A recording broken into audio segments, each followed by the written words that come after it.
Okay guys, may try tayo ng voice over gamit ang ating microphone, ang mini live stream microphone. Ayan. So, nabili ko siya ng $25.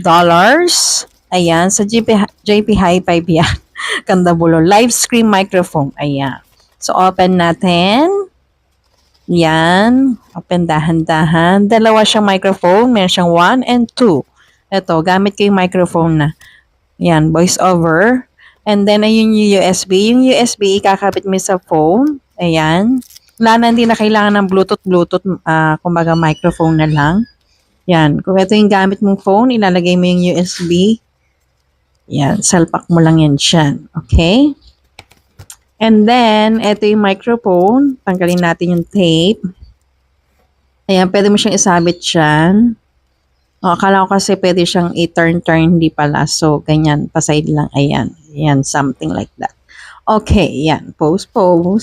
And then, meron din siyang parang paracord na pwede mong ilagay doon sa microphone mo.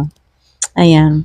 So, masikip siya. So, kaya pinato ko muna para makita nyo. Ayan. Para makita nyo.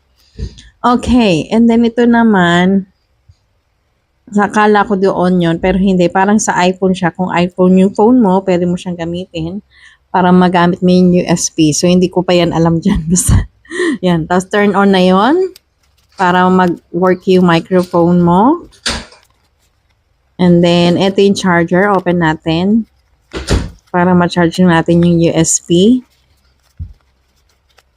Okay. Ayun na ang charger. Buksan natin yan. Seryoso ka dyan, Day. Ayun.